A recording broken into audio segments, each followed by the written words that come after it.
उत्तराखंड में UK triple SC paper leak मामले में एसटीएफ लगातार कार्रवाई कर रही है।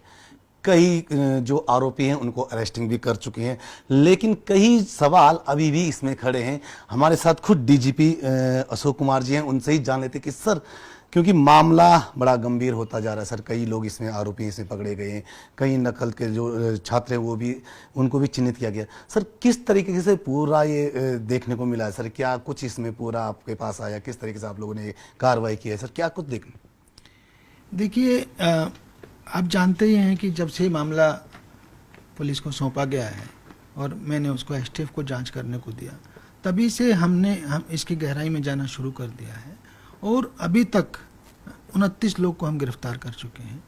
और जो मोडस ऑपरेंडी था वो भी आपको समझ आ गया है कि जहाँ से क्वेश्चन पेपर छपे थे, लखनऊ की एक प्रिंटिंग प्रेस से क्वेश्चन पेपर छपे थे, वहाँ से ये पेपर लीक हुआ और उस पेपर को लीक करके अलग अलग लोगों ने, जो एक प्रकार से एक एरिया के अपने वो थे इंचार्ज कह लीजिए, उस एरिया के उनका ऑपरेशनल एरिया था, वहाँ के लोगों ने अपने अपने क्षेत्र में ले जा करके पेपर को एक जगह को आइडेंटिफाई करके वहाँ पे छात्रों को बुलाया और ऑब्वियसली पैसे ले करके बुलाया और वहाँ पे उनको पेपर रात में जो है उनको तैयारी कराया काइंड ऑफ। तो इस तरह से कई बड़े लोग इसमें आइडेंटिफाई हो चुके हैं और छोटे बड़े मिला करके अभी तक 29 लोग गिरफ्तार हो चुके हैं। लेकिन सर, जैसे आपने कहा कई लोग इसमें गिरफ्तार हो गए, छोटे बड़े हैं, लेकिन अभी भी एक सवाल जो लोग अभी बाजार में चल रहा है, या इसे हम कुछ सवाल जो लोगों के एक दिलों में चल रहा है कि लोग पकड़े जा रहे हैं, लेकिन ये छोटी मछलियां हैं, बड़ी मछलियों पे कब कार्रवाई होगी? क्योंकि अगर हाकम की बात आई, हाकम सिंह के साथ ये भी कहा गया कि कई विधायक या कई और भी लोग इनके साथ हो सकते हैं, तो सर क्या ऐसा कुछ मिल रहा है कड़ी में? देखिए, पहली बात तो ये है कि मैं नहीं मानता हूँ कि छोटी मछलियाँ हैं। कम से कम 4 लोग, आप हाकम सिंह से शुरू करिए, फिर चंदन मनराल है, फिर केंद्रपाल है, फिर शशिकांत है, ये 4 लोग बड़े मछली हैं जो एक साथ 30-30, 40-40 लोगों को जिन्होंने नकल कराई है, आप समझिए। तो जब एक केस में 12 से 15 लाख लिया जा रहा था तो ये बड़े लोग हैं। और इनसे भी सबसे बड़ा है प्रिंटिंग प्रेस का मालिक, जिसको भी हमने लखनऊ से अरेस्ट किया, जिसका एनुअल टर्नओवर 100 करोड़ से ज़्यादा था। तो ये काफ़ी बड़े लोग हैं। मैं एक ही बात कह सकता हूँ कि हमारी जांच 100% निष्पक्ष है, 100% पारदर्शी है। हम किसी को नहीं छोड़ेंगे। अगर हमारी जांच जहाँ तक जाएगी वहीं तक जाएंगे। अभी तक ऐसा कोई न हम पे किसी तरह का दबाव है। माननीय मुख्यमंत्री जी के स्पष्ट निर्देश हैं कि एकदम से किसी को भी नहीं बख्शना है और हमारी ओर से भी 100% निष्पक्षता से और पारदर्शिता से जांच की जा रही है।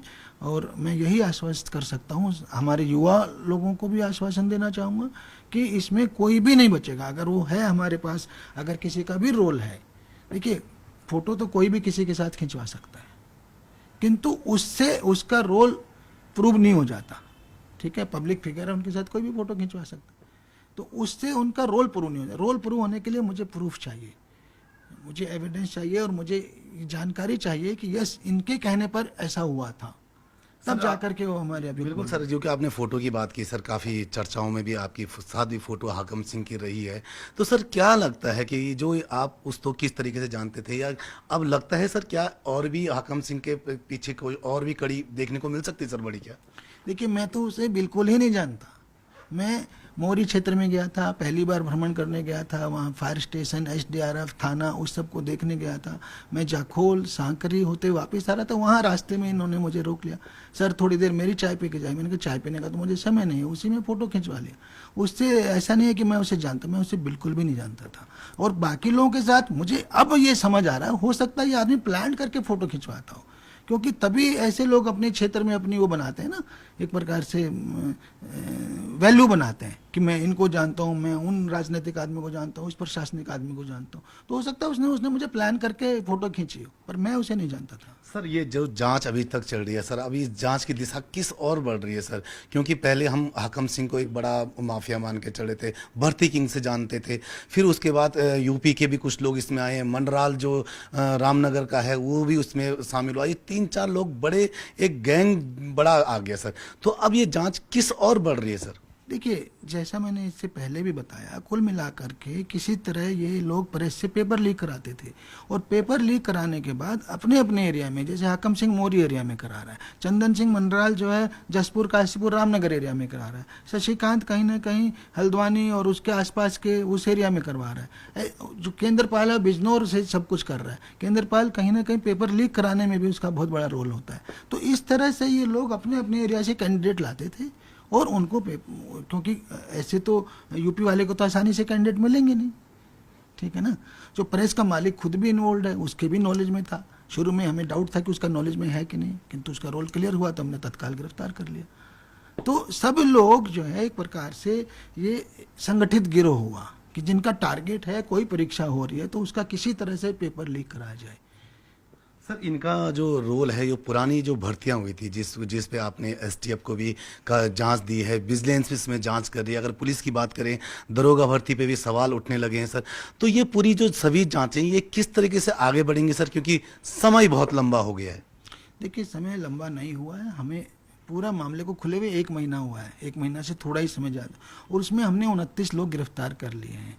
अब जब हमारे संज्ञान में आया, इनकी ज्वाइनिंग नहीं हुई थी, ये आपको पता है, ये जो यूकेएसएससी है इसमें 916 लोग सेलेक्ट हुए हैं जिनकी ज्वाइनिंग नहीं हुई थी, और इसमें 200 के करीब हमारा अंदाज़ा है अभ्यर्थी हैं जिन्होंने जो नकल से पास हुए हैं, क्योंकि वो हमारी जांच के दायरे में हैं।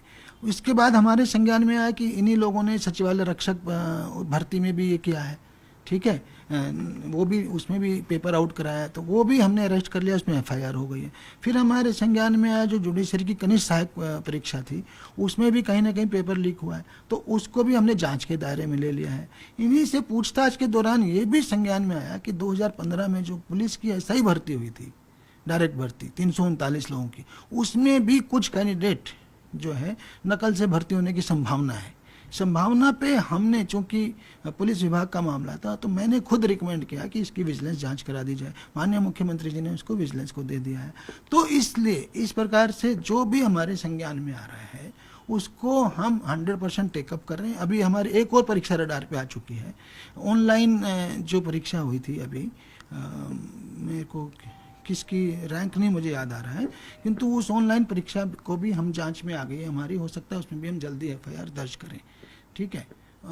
तो हम लोग जो है 100% निष्पक्षता से, पारदर्शिता से और एक्टिवली काम कर रहे हैं, और जो हमारे संज्ञान में आ रहा है, जहां हमें प्रूफ मिल रहा है, वहाँ एफआईआर भी करेंगे और अरेस्टिंग भी करेंगे। लेकिन सर, कुछ भर्तियां जैसे हो गई हैं, और जैसे ये वाली भर्ती थी, इसमें जो छात्र हैं वो भी अब सड़कों पे देखने को मिले, तो सर क्या कुछ उनके भविष्य के लिए, या आप लोग किस तरीके से जांच में उनको शामिल करेंगे सर, कि उनका भविष्य भी न बर्बाद हो और जो दोषी है उसको सजा भी मिले?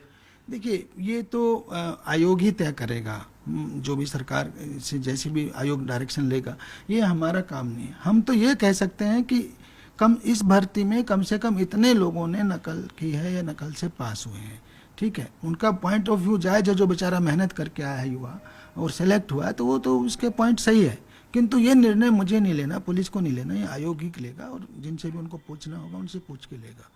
सर, विधानसभा का भी एक आजकल एक बड़ा मामला उठा है विधानसभा भर्ती में, तो क्या आपकी जांच टीम कुछ इस पे भी कार्रवाई करेगी? देखिए, विधानसभा पे तो उसका तो अधिकार क्षेत्र ही अलग है, आपको मालूम है, विधानसभा के अंदर पुलिस का कोई भी रोल नहीं होता। मैं सो मोटो अपनी ओर से, मैं इसमें, मेरा कोई अधिकार क्षेत्र नहीं है वहाँ पे, तो मैं इस पे कोई कमेंट नहीं कर सकता। सर, एक आजकल लगातार सोशल मीडिया पे ये चल रहा है, सब लोग सीबीआई की जांच की मांग कर रहे हैं, तो क्या लगता है कि जब जांच सीबीआई तक पहुंचने की बात हो रही है, तो क्यों ऐसा कारण रहा? नहीं, मुझे तो कोई आपत्ति नहीं है, ये तो निर्णय सरकार को लेना होता है। मैं तो यही कह सकता हूँ कि जितनी तेजी से, जितनी निष्पक्षता से, जितनी ईमानदारी से हमारी एसटीएफ ने जांच की है, उसमें कोई कमी नहीं है। वो बहुत ही पारदर्शिता से हो रही है, बहुत ही निष्पक्षता से हो रही है, बहुत ही ईमानदारी से हो रही है। बाकी सरकार जब चाहे ने इसको सीबीआई को दे दे, हमें तो कोई प्रॉब्लम नहीं है। सर, आजकल राजनीतिकरण एक पूरा ये मामला हो गया है, बीजेपी, कांग्रेस और या अन्य जो दल हैं इस पे लगातार सवाल उठा रहे हैं, तो सर क्या लगता है इसमें जांच में कुछ दिक्कतें आती हैं अगर इस टाइप की राजनीति होती है? देखिए, हमें जांच में, मैं स्पष्ट कर दूं, कभी अभी तक 0 इंटरफेरेंस है। माननीय मुख्यमंत्री जी की ओर से क्लियर डायरेक्शन है कि जो फंस रहा है, जो दायरे में आ रहा है, उसको जरूर से जरूर इस पर कार्रवाई करिए। तो हमें तो किसी तरह की कोई राजनीतिक दिक्कत नहीं आ रही है। सर जैसे उत्तराखंड में भर्ती किंग के नाम पे हाकम सिंह की बात आ रही थी, ये भी सवाल आ रहे थे कि हाकम के पीछे कई और भी लोग चेहरे मिल सकते हैं। तो सर अब ये जांच हाकम सिंह पे न जाकर लोग यूपी में या आपके कुमाऊं की तरफ पहुंची है, तो यहाँ क्या लग रहा है सर, जांच यहाँ पे इतनी यहीं पे खत्म हो गई या अभी जारी रहेगी? देखिए, मैंने आपको क्या बताया, फोटो किसी के साथ भी कोई खिंचवा सकता है, उससे वो अभियुक्त नहीं होता। अगर उसका एक्टिवली रोल है पेपर को लीक कराने में या उसको लड़कों को से पैसा ले करके उनको नकल के पेपर उपलब्ध कराने में, तभी हमारा आदमी अभियुक्त बनेगा। ठीक है, तो ऐसे जहां लिंक मिलेंगे उनको हम छोड़ नहीं रहे हैं, इसी लिंक से चले हम लोग जो बड़ी मछलियां पकड़ते गए उसके बाद ही हमें आगे के लिंक मिले। उन्होंने ही बताया कि हमने इस परीक्षा में भी किया, तभी तो हम आगे बढ़ रहे हैं। किंतु हम कोई सोचे कि हम एसटीएफ जबरदस्ती किसी को भी गिरफ्तार कर लेगी, तो वो तो संभव नहीं है। मुझे तो जो सही है, जो विवेचना के दायरे में है, जहाँ तक मेरा कोई एविडेंस लेके जा रहा है वहीं तक हमारी विवेचना जाएगी। सर ईडी को भी आपने एक पत्र लिखा था सर, क्या कुछ उस कार्रवाई में रहा, क्या आगे देखने को मिलेगा ईडी को? देखिए, जैसा मैंने कहा, जो कम से कम 4 तो बड़े लोग हैं जो एक साथ 30-30, 40-40 लोगों को इसी एग्जाम में पास कराए हैं, तो उनकी प्रॉपर्टी की जांच होना जरूरी है। तो सबसे पहले हमने ईडी को पत्र लिखवा दिया एसटीएफ से कि भाई इन लोगों की जो है वो संपत्ति की जांच करे कि कहीं इन्होंने मनी लॉन्ड्रिंग तो नहीं करी है, क्योंकि वो ईडी के अंदर में आता है। दूसरा, अभी हम इन पे गैंगस्टर एक्ट दर्ज करेंगे और इनकी सभी संपत्तियों की हम ब्यौरा जुटा रहे हैं, तो गैंगस्टर एक्ट के अंतर्गत इन सब की संपत्तियां जब्त भी करवाएंगे। सर क्या इनकी जो संपत्ति है, जो इन पेपरों को बेच कर या पे इससे खरीदी गई जो संपत्ति है, क्या उसको लेकर हमने स्टार्ट कर दिया? क्या ये इनकी जो संपत्ति है कितने कहाँ पे, क्या हमने उसको लेकर एक सर कोई सूची बनाने स्टार्ट की है? हमारी टीमें लगी हैं, वो अपना काम कर रही हैं, समय से वो सबके सामने आ जाएगा। तो सर क्या लगता है अभी भी, क्योंकि मामला अभी तक चल रहा है, एक ही अभी हम सिर्फ यूके SSSC में एक मामले को लेकर, एक जांच को लेकर दो मामलों में मुकदमा दर्ज हुआ है, भले ही आरोपी एक में ज्यादा पकड़े गए। तो सर और भी अभी जांचें पेंडिंग पड़ी है, तो उनको लेकर किस तरीके के आपने निर्देश दिए, वो कब तक आगे बढ़ेंगे सर? देखिए, जो मैंने बताया ना, जो ऑनलाइन परीक्षा थी, मुझे एग्जैक्टली उसका एग्जाम नहीं याद आ रहा है। किसका है? फॉरेस्ट है सर, वीडियो। हाँ, जो अभी तक जो और भी जांचें आई हैं, 1 दरोगा की भर्ती थी मेरे ख्याल से ऑनलाइन। उस ऑनलाइन भर्ती में भी हमें साक्ष्य मिल गए हैं, उसकी जल्द एफआईआर होगी। ठीक है, बाकी सचिवालय रक्षक में एफआईआर हो चुकी है, एक जांच और बाकी है, उसमें थोड़ा समय लग रहा है, वो जो कनिष्ठ सहायक वाली है उसमें भी हमारी कार्रवाई होगी। एक जांच जो है माननीय मुख्यमंत्री के आदेश से विजिलेंस को चली जा रही है।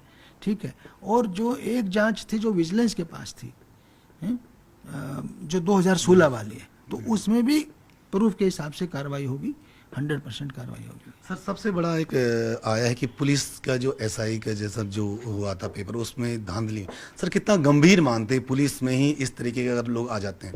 देखिए, क्योंकि परीक्षा पुलिस मुख्यालय ने खुद नहीं कराई, परीक्षा बाहर की एजेंसी ने कराई है।